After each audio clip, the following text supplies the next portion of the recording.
In the heart of the Thalrin Empire, beneath twin suns that painted the sky in soft gold and violet, lived Princess Lyra, the only daughter of Emperor Viel. Her palace floated high above the shining oceans of her homeworld, a structure made of crystal and silver that caught the light of distant stars. From the outside, her life looked perfect. She had beauty, power, and every treasure the galaxy could offer. But behind those grand walls, the young princess carried a loneliness that could not be hidden behind jewels or royal gowns. Since her birth, Lyra had been different from her kind. The Thalrin were proud and elegant beings, known across the stars for their perfection, tall, graceful, and emotionless. They valued logic above all, and kindness was seen as a weakness. But Lyra was born with a heart that felt too deeply. She smiled too often, spoke too softly, and cared too much. She would sneak out of her chambers to tend to the garden, touch the wounded skybirds, and talk to servants as if they were equals. To her people, such behavior was strange, almost shameful. When she came of age, the council began the ancient process of choosing a suitor. According to tradition, the princess's marriage would not be for love but for alliance. Messages were sent to 100 noble houses from every corner of the galaxy. Soon, ships began to arrive at the capital, shimmering vessels of glass, silver, and energy. Princes, dukes, and ambassadors of alien empires came one after another to meet the Thalren heir. At first, Lyra was hopeful. She imagined that somewhere among these suitors would be someone who could see her not as a symbol, but as a person. She wore her best gowns, smiled brightly, and greeted each visitor with grace.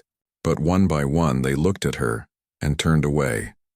The first suitor, a crystalline being from the Helion cluster, bowed politely but said coldly, "She is too emotional. Such softness weakens the bloodline." The second, a tall avian prince with wings of gold, whispered to his guards, "She smiles like a child. I cannot stand it." And the third, a noble of the Seraphi dominion, looked at her with eyes of light and said, "She is beautiful, yes, but there is no strength in her heart." Lyra stood through each rejection with her head high, but inside something fragile began to break. Even her own people whispered behind her back. "Our princess does not act like a true Thalrin," they said. "She is unfit to rule." One evening she stood on her balcony watching as another ship of suitors lifted into the sky. The engines glowed blue against the night. Her reflection shimmered faintly in the crystal railing, eyes filled with unshed tears. "Why am I not enough?" she whispered to the stars. Her handmaid, an old woman named Thera, stepped forward and bowed gently. "You have what they cannot understand, my princess," she said. "You have a heart." But to Lyra, that heart felt more like a curse than a blessing. Her father, Emperor Vale, grew impatient. He was a man of iron and pride, a ruler who saw emotion as weakness. "The galaxy watches and laughs at us," he said one night at the royal dinner. "You will choose a husband before the next moon cycle, or I will choose one for you." Lyra said nothing. Her fork trembled in her hand, but she kept her face calm. After the meal, she escaped to the royal gardens, her favorite place in the universe. The moonflowers glowed softly under the starlight. She sat by the pond and dipped her fingers into the cool water. The reflection of her face rippled, soft, unsure, lonely. She dreamed of a life where love wasn't a duty, where someone looked at her not for her crown or bloodline, but simply because they cared. She dreamed of being seen, but dreams meant little in the world of power and politics. The next morning, another list of suitors was presented to her, each more arrogant than the last. Lyra forced herself to read through them, her eyes dull. "None of them," she whispered finally, pushing the tablet away. Days passed, and the palace grew quieter. The courtiers stopped asking about her future. The suitors stopped sending messages. Even the emperor grew cold toward her. The great halls that once echoed with music now felt empty. At night, Lyra would walk to the balcony and gaze at the stars. Countless points of light spread across the void. Somewhere among them, she believed, there must be someone who would not laugh at her kindness, someone who would see the strength in her softness. But in a galaxy filled with pride and power, such a soul seemed impossible to find. And yet, the stars always listen. In the silence of her loneliness, something beyond those distant worlds had already heard her heart's quiet cry. Someone, far away, on a small blue planet called Earth, was about to answer. The palace of Thalren had grown silent. It had been many moons since the last suitor came to visit Princess Lyra. The grand halls that once echoed with the sound of arrival ships and royal feasts now stood empty. The banners that once fluttered in celebration hung still, heavy with dust and disappointment. Every morning Lyra would walk through the garden alone.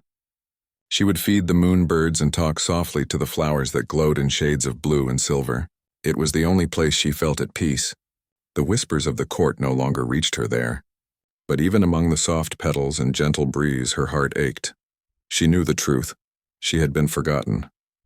Her father, Emperor Vial, had stopped speaking kindly to her. His patience had turned into anger. One evening, as they dined at the long crystal table, he broke the silence. "You have brought shame upon this empire," he said in a voice that echoed across the chamber. Lyra looked down at her plate. "I have done nothing wrong, father," she said softly. "You have done nothing right," he snapped. "A princess who cannot secure an alliance is useless to her people. Every suitor we invited has left insulted. Some now mock us across the stars." Lyra swallowed her tears. "I cannot force hearts to love what they do not understand," she said. The emperor rose to his feet. "Then I will choose for you. You will be married to Lord Sereth of the Varkan Dominion. He is strong, wealthy, and his armies could protect our borders." At those words, the blood drained from Lyra's face. Sereth, a warlord known for his cruelty, a man who conquered planets and enslaved species for fun. Her voice trembled as she spoke. "Please, father." "Not him. The choice is not yours," the emperor said coldly. "It is mine." That night, Lyra returned to her chamber and wept. Her tears fell silently on the silver floor, shining like drops of glass. She cried not only for herself but for her people, who had forgotten what kindness meant. She wished for freedom, even if it meant leaving everything behind. And then, as if the stars themselves heard her sorrow, a message arrived. It came not through the royal channels or noble networks. It came through an old forgotten frequency, one used by ancient explorers long ago. The signal was weak, filled with static, but the message was clear. The palace AI detected it first and alerted the guards. By the time it reached the Emperor's council, everyone had gathered to listen. The voice that spoke was calm and human. It said to the Princess of Thalrin, "Word of your search has reached the edge of the void. If no one else will stand by you, then a human will." The court fell silent. Then laughter erupted. "A human?" scoffed one noble, his jeweled cloak glittering. "From that little dirt planet? How amusing." "Primitive creatures," said another. "They barely know how to travel beyond their moon." Even the Emperor smirked. This must be a joke, but Lyra did not laugh. Her heart stirred. She stepped forward and asked, "Is the message real?" The technician bowed. "Yes, Princess. The coordinates trace back to a system called Sol, planet designation, Earth." Lyra looked up at the holographic stars above the council chamber. "Earth?" she whispered. The name felt strange yet comforting on her tongue. Her father frowned. "You cannot be serious. You will not entertain this foolishness." But for the first time in many moons, hope flickered in Lyra's chest. "He sent a message, father," she said softly. "He may be the only one who saw me, not as a title, but as a person." The Emperor slammed his fist on the table. "Enough! I will not have my daughter speak to a primitive creature." "This is beneath our honor." Lyra bowed her head but said no more. That night, when the palace slept, she sat by her window gazing at the distant cluster of stars where the message had come from. She wondered what kind of being this human was. Why would someone from so far away, from a small forgotten world, care about her loneliness? Perhaps it was madness. Perhaps it was fate. The next morning, when the council gathered to finalize her forced marriage, Lyra stood before them with a calm voice that surprised everyone. "I will not marry Lord Sereth," she said firmly. "I choose to meet the one who sent the message." Gasps filled the hall. Nobles exchanged horrified looks. "You would reject the might of the Varkan Dominion for a human," shouted the High Chancellor. Lyra lifted her chin. "Yes," she said, because he was the only one who did not laugh. Her words echoed like thunder in the hall of crystal and gold. Outside, among the stars, a small human ship had already begun its journey. Fragile, old and slow, but moving with purpose. A single human heart beat with courage, crossing light years toward a princess who had been forgotten by all. and though the galaxy mocked him, one truth was already forming. The stars had called, and humanity had answered. The stars stretched endlessly around the Thalren capital as a small, battered human ship approached the palace's orbit. Unlike the sleek, polished vessels of the noble suitors, this one was dented, scratched, and almost too small to hold a single person. Its engines sputtered as it maneuvered through the planet's gravity, but inside one human remained calm. Eli Carter, a mechanic and former soldier, tightened his grip on the controls. His hands were calloused, his clothes worn, but his eyes held a determination that burned brighter than any noble's armor. When the ship finally landed in the palace docking bay, the guards hesitated. They had seen alien princes, dukes, and even beings of pure energy, but a human? This creature looked fragile, ordinary, even ridiculous next to the grand splendor of the Thalren court. His boots were scuffed and his uniform was simple. He carried nothing but a small satchel, and the quiet confidence of someone who had traveled countless light years for a purpose.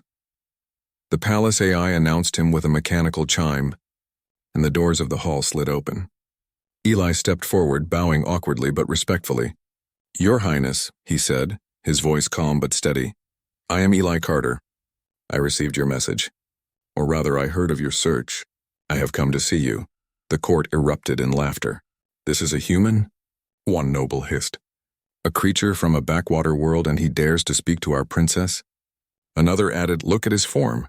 Weak, common, unfit for royalty." Even Emperor Viel raised a sharp eyebrow. "Do you truly expect me to honor this?" "This thing?" But Lyra did not laugh. Her heart stirred at the sight of him. Unlike the alien nobles who had come before, Eli's presence felt real. He did not bow with calculated elegance or speak in riddles. He had not brought treasures, flattery, or empty words. He had simply come, for her. "Step forward," Lyra said, her voice quiet but firm. The court fell silent. Even the guards seemed unsure of how to act. Eli took another step. His boots clicked against the crystal floor. He stopped a few meters from her, bowed slightly, and raised his eyes. They were human eyes, brown, warm, tired, yet full of honesty.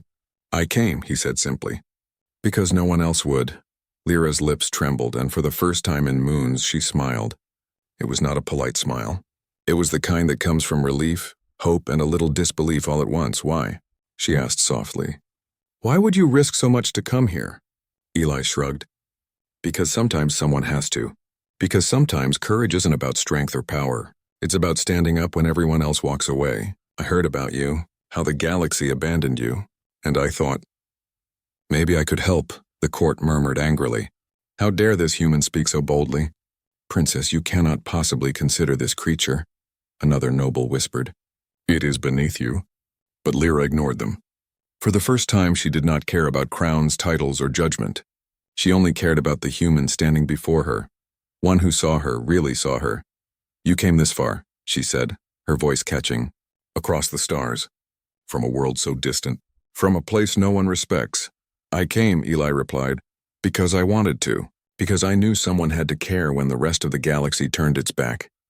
A soft wind blew through the hall as if the stars themselves listened. Eli had no fancy armor, no shining ship, no noble lineage. He had only himself and a heart that dared to care. Lyra took a step closer. Her eyes searched his, looking for deceit. There was none. She felt something she had not felt in years, trust and a spark of hope. The Emperor scowled. "You are brave for a human, I grant you that," he said coldly. "But bravery does not make you worthy of my daughter." Eli stood his ground. "I don't need your approval, sir," he said calmly. "I only need hers." Gasps filled the room. Nobles whispered, some outraged, some intrigued. The unthinkable was happening. A human had arrived, and he had already begun to change everything. For Lyra, it was a quiet, astonishing miracle. She had waited for someone who would see her, not the crown, not the palace, not the politics, just her. And here he was. She felt her loneliness begin to lift, replaced by a warmth she had never known. It was strange and terrifying, but wonderful all at once. "Stay," she said softly, a command that was both gentle and powerful. "If you wish, stay with me. Speak to me. Walk with me." Eli nodded. "I would be honored." And so, in the great crystal palace of the Thalren Empire, two souls from completely different worlds met. One had spent a lifetime shunned by society, and the other had crossed the void to stand beside her. Neither knew what the future held, but for the first time, hope had arrived. The stars outside twinkled brighter that night, as if celebrating the courage of a single human who dared to care, and the princess who dared to believe. The days that followed Eli's arrival were unlike anything the Thalran Palace had seen in centuries. Lyra continued her royal duties, attending meetings, inspecting the crystal gardens, and walking through the halls of her family's legacy. But now, somewhere in the background, Eli was always there, quietly observing, listening, and sometimes offering his thoughts in the plain, simple way that humans spoke.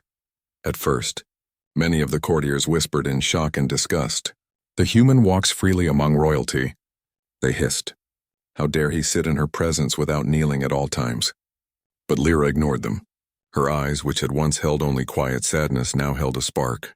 She was beginning to see what she had longed for, a companion who understood her, even without words. One morning she found Eli in the palace garden, crouched by the fountain where moonbirds often gathered. Their feathers were ruffled from a recent storm, and one small bird had injured its wing. Eli's hands were gentle as he adjusted a piece of broken crystal from its perch. Lyra approached quietly, watching him. "You always find the creatures no one else sees," she said softly. Eli looked up, a small smile on his lips. "I suppose it's because I notice what matters," he replied. "Not everything shines like gold or crystal. Some things need care." Lyra felt a warmth spread in her chest. No noble had ever spoken to her this way, openly, honestly, without calculation. She stepped closer and extended her hands to help. Together they fed the bird, their fingers brushing gently.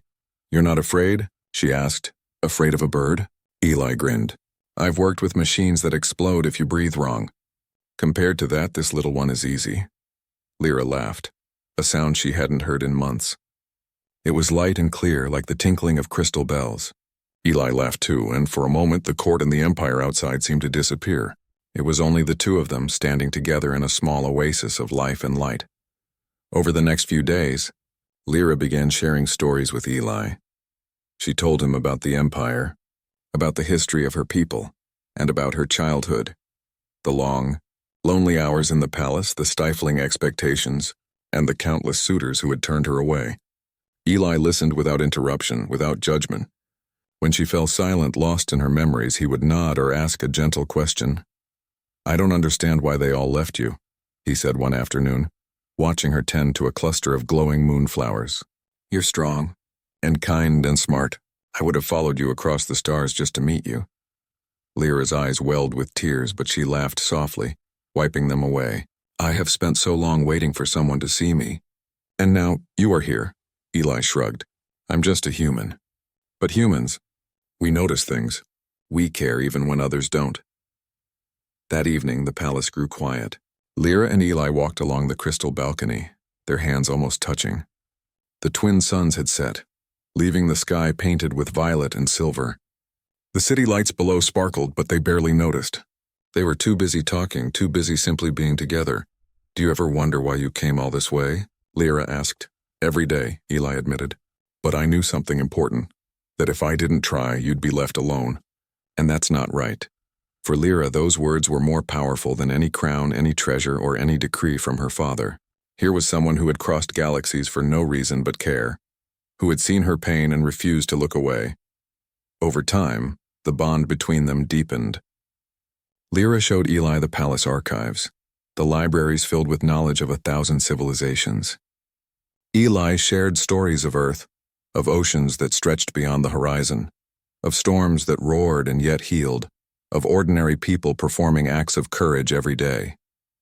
They laughed at the differences between their worlds and marveled at the similarities of their hearts. The courtiers began to notice the change. The princess who had once been lonely and withdrawn now walked with a light in her eyes. She smiled more freely, laughed more easily, and even spoke firmly when she wished. And wherever she went, Eli followed, not as a servant, not as a suitor, but as a companion, a protector, and slowly as something more. One night, Lyra found herself alone in the garden, staring at the twin moons. Eli approached, sitting beside her on the soft crystal floor. "You made me believe again," she whispered. "Believe in what?" he asked. "In hope." In kindness? In me. Eli smiled, and in that moment, the distance between human and princess, alien and stranger, seemed to vanish. Two hearts, from worlds apart, had found each other in the vast emptiness of the galaxy, and neither of them would ever let go. Stars above shone brighter that night, as if celebrating the bond that had begun, a bond that defied species, politics, and prejudice. A bond built on trust, courage, and the simple, undeniable truth that some hearts are made to find one another, no matter how far apart they may be. The palace was alive with whispers and tension. Word had spread quickly. A human had arrived and was winning the princess's attention. The alien nobles who had once ignored or scorned Lyra were furious. Many gathered in the throne hall, their voices low and angry, plotting to humiliate Eli. "This is unacceptable," hissed Lord Varkon, his scales shimmering in the dim light. "A human dares to claim the Princess of Thalran? He must be tested." "The trials will prove if he is worthy," agreed another noble. "If he fails, he leaves the palace forever, and shame follows him to the edges of the galaxy." Lyra watched silently from her balcony as her father, Emperor Vial, reluctantly nodded. Though he disapproved of the human, he understood that this challenge was the only way the court would accept him. He also knew that Lyra's heart would not change easily. When Eli was summoned, he bowed respectfully. "I will accept your challenge," he said simply, his voice steady. "But I am not here to fight anyone unjustly. I am here for the princess." The first trial was strength. The arena was vast, glowing with energy fields and filled with creatures trained to test a challenger. Aliens twice Eli's size and stronger than any human he had ever met looked down on him, their faces twisted with mockery. Yet Eli did not flinch. He remembered the quiet words of Lyra, that hope, kindness, and courage were stronger than arrogance. The creatures lunged, claws flashing, energy whips cracking in the air. Eli dodged and rolled, using speed and cleverness over brute force. He pulled tools from his satchel, small gadgets of human design, and improvised traps to protect himself. One by one, the beasts fell or retreated. The nobles stared in shock. No human had ever survived such trials. Next came the trial of wisdom. The challengers led Eli into a labyrinth of ancient AI oracles, their voices like thunder and whisper combined. They asked riddles that no human should be able to solve, questions that tested the depth of knowledge, the ability to think under pressure, and the capacity to understand alien logic. Eli paused, taking a deep breath. He remembered what Lyra had shared about her people, their history, their values, their fears. He listened carefully to the AI's voice and answered with honesty, humility, and reasoning. Many answers were unexpected, reflecting human logic and emotion rather than cold alien calculation. Slowly, the oracle's tones shifted, from mockery to acknowledgement. Eli emerged from the labyrinth, exhausted but unbroken. Finally came the trial of courage. A plasma bridge stretched across a canyon of energy, glowing dangerously under violet light. Any misstep meant falling into the void below. Alien princes had hesitated, but Eli stepped forward without fear. He focused on Lyra's image in his mind, her smile, her hope, her trust. Every step across the trembling bridge tested his body and mind. Sparks leapt from the edges, scorching the air, yet he continued. Halfway across, a surge of energy knocked him down. He gritted his teeth and struggled, dragging himself forward. When he finally reached the other side, the nobles gasped. The human had done what they believed impossible, crossed the bridge, survived the beasts, and answered the ancient riddles. Lyra rushed to him, her heart pounding. "Eli, are you hurt?" she asked, her hands trembling as she touched his scorched clothes and bloodied arm. He smiled faintly, brushing off her concern. "I am fine. It was worth every risk." The hall fell silent. The nobles stared at him with disbelief. "How?" one whispered. "How can a human survive such trials?" Eli looked at them calmly. "It's not about strength or size or lineage. It's about standing for what matters, even when the world doubts you." Even Emperor Vial could not hide his astonishment. This human, he has shown more courage and wisdom than any of you, he said finally, his voice a mixture of pride and disbelief. Lyra took Eli's hand, squeezing it tightly. You did it, she said, tears glistening in her eyes. You proved that love, courage, and honesty are stronger than fear, pride, and cruelty. Eli nodded, looking into her eyes. I only did what I had to. Because you matter, Princess. You always mattered. For the first time, the alien nobles understood something they had long ignored. This was not a contest of race, species, or status. This was the triumph of heart and will. A human had come across the stars and stood taller than the galaxy's finest. And in that moment, the court could see it. Eli Carter was no longer a stranger. He was a protector, a companion, and perhaps, something even more important, the first being in centuries to make the Princess of Thalren feel truly seen. The stars outside seemed to shine brighter that night, as if celebrating not the trials themselves, but the courage of one human who dared to stand, unshaken, for love. The night after the trials, the palace was quiet, except for the soft hum of the twin moons above. Lyra could not sleep. Her thoughts spun like the stars, memories of rejection, the endless parade of alien suitors, and the silent longing that had followed her through every corridor of the Crystal Palace. And now, standing in the darkness of her chamber, she thought of Eli. He had faced beasts larger than any alien noble, crossed bridges of energy that could have killed him, and solved riddles older than the Empire itself. Yet he had not done it for glory, nor for power, nor for pride. He had done it for her. Lyra's heart ached with a warmth she had never known.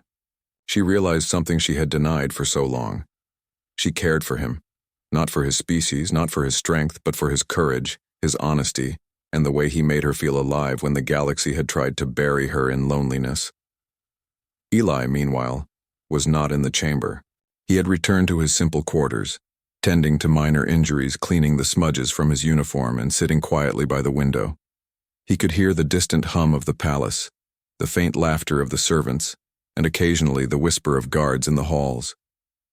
Yet all his thoughts were of Lyra, her laughter, her quiet strength, the way her eyes seemed to hold entire worlds of emotion. The next morning, Lyra summoned the court. Word had spread quickly about the trials and curiosity filled the great hall. Nobles gathered, muttering and frowning, their pride bruised by the human who had bested them all. Even the emperor, though reluctant, stood silently at the throne, waiting for his daughter's decision. Lyra stepped forward, her silver gown shimmering in the light. Her eyes scanned the room, finally resting on Eli, who stood tall despite his scraped and bloodied hands. He met her gaze calmly, silently showing her the courage that had carried him through the impossible. I have made my choice, Lyra said, her voice clear and strong, carrying through the silent hall. I will not marry for politics, for power, or for fear of my father. I will marry for love, gasps echoed. Nobles whispered in disbelief. She cannot, one cried. A human is not fit to be with our princess. She lifted her chin, her eyes unwavering. He is the only one who saw me as I am. He is the only one who stood by me when everyone else turned away. He is the only one I will ever choose. The emperor's face darkened. You would defy every tradition, every alliance for this human? Yes, Lyra said, stepping closer to Eli.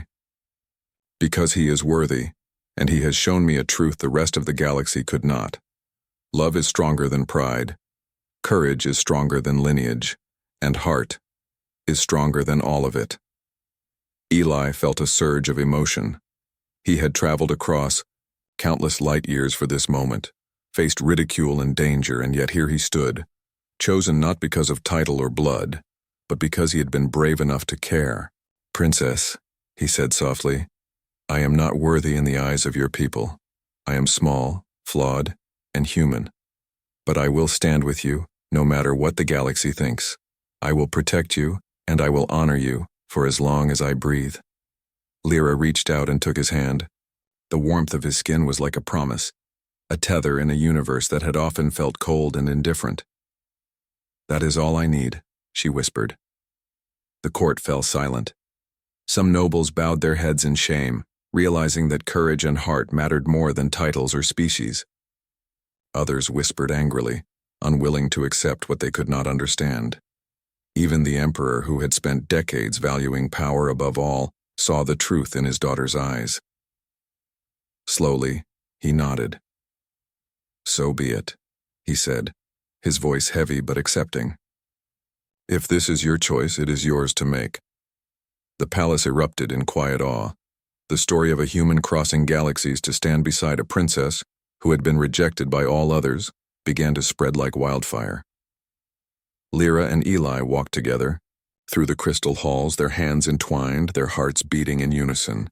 That night, in the quiet of the garden, Lyra sat with Eli beneath the glow of the twin moons. "I was so lonely before," she admitted softly. "I thought I would never find someone who saw me. And then you came." Eli smiled, brushing a loose strand of silver hair from her face. "And I will never leave you," he said simply. "I came across stars for a reason, and I will stay by your side always." For Lyra, the weight of loneliness lifted, replaced by a warmth and certainty she had never known. In a galaxy filled with pride, arrogance, and endless judgment, she had found someone who truly saw her. The stars above shone brighter that night, reflecting the quiet miracle in the palace garden. A princess had chosen love over tradition, and a human had shown a universe that courage and heart could conquer even the greatest obstacles. And in that moment, both Lyra and Eli knew that nothing, not prejudice, not distance, not even the galaxy itself, could separate them. The day of the union arrived, and the Thalran palace seemed to glow brighter than ever. Twin suns rose slowly over the horizon, casting violet and gold light across the crystal towers. Courtiers whispered in awe, some in shock and a few with grudging admiration. The human who had crossed galaxies to reach the princess was about to take his place beside her forever. Lyra stood in the garden where they had first spoken in earnest. Her gown shimmered like the night sky, trimmed with threads that caught the sunlight. Her hands trembled slightly, not from fear, but from the weight of what she was about to do. Defy centuries of tradition, defy expectation, and follow her heart. Beside her, Eli adjusted his simple black suit. His hands bore the marks of trials. His clothes scorched in places, yet his eyes shone with calm determination. He looked ordinary in appearance, but to Lyra, he had never seemed more extraordinary. The emperor, who had struggled with acceptance, stood quietly on the raised dais. His face was calm, though his eyes betrayed a mixture of pride and worry. Around him, the noble houses of Thalran had gathered. Many of them still whispered their disbelief, but they could not ignore what the trials had proven. Eli's courage and heart had triumphed over everything the galaxy valued: strength, lineage, and titles. A hush fell as Lyra stepped forward to face the human who had changed her world. She reached out her hand and Eli took it, his fingers warm and solid, grounding her in a way she had never experienced. "I have chosen," Lyra said, her voice steady and filled with emotion. "I choose the one who stood by me when everyone else turned away. I choose the one who saw my heart, not my crown. I choose him, not because he is a human, but because he is extraordinary in the ways that matter." Eli bowed slightly, his voice quiet but firm. "I will honor you, princess. I will protect you, and I will walk with you wherever life takes us. I am yours, as you are mine." A soft hum filled the garden, the energy of the twin moons and the ancient rites of Thalran magic resonating together.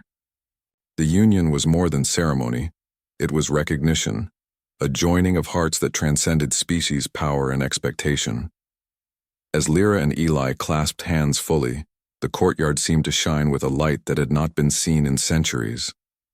Servants and courtiers alike gasped, realizing that they were witnessing not just a union, but a symbol, a triumph of courage, love, and the heart over pride and prejudice. The emperor stepped forward, and for a moment, the court held its collective breath. Then slowly he bowed his head. "If this is what you choose, daughter," he said, "then I give my blessing. May your courage and your heart guide you both." Tears of joy welled in Lyra's eyes. She had feared her father would never accept her choice. She had feared that love would be impossible in a galaxy that demanded perfection. But now, standing with Eli, she felt the impossible had become real. The ceremony continued, simple yet radiant. There was no need for grand displays of wealth or political statements. The essence of the union was their hearts, honest and open, joined against all odds. Eli, the human who had come from a distant, tiny world, now walked as an equal beside the princess of Thalran. After the ceremony, the two walked through the palace gardens, hand in hand. Moonflowers glowed softly beneath their steps as if the stars themselves were celebrating. Lyra leaned close to Eli. "I thought I would be lonely forever," she whispered. "You won't be," he replied softly. "Not now, not ever." And she believed him. For the first time in her life, she felt truly seen, truly safe, and truly loved. The galaxy beyond the palace walls could doubt, scorn, or ridicule. But within this moment, all that mattered was the human who had dared to care and the princess who had dared to believe. In the days that followed, their story spread across the stars. Songs were written of the human who crossed galaxies for a princess, and of the princess who chose love over pride. They became legends, not because of power or conquest, but because they had shown the universe a simple truth. Courage and heart are stronger than any empire, and love can unite even the most distant worlds. Lyra and Eli stood together on the palace balcony that night, gazing at the stars that had brought them together. "We made it," she said softly. "Yes," he replied, "and we will keep making it, every day." The stars shimmered above, reflecting in their eyes. Two hearts from worlds apart had found each other, and nothing, not distance, not prejudice, not fear, could ever tear them apart. In a galaxy that often forgot kindness, they became a shining example. That the smallest, most unlikely of hearts could light the darkest skies. And so the princess and the human walked into the future, hand in hand, their bond unbreakable, their love eternal, a flame against the stars, bright and unforgettable.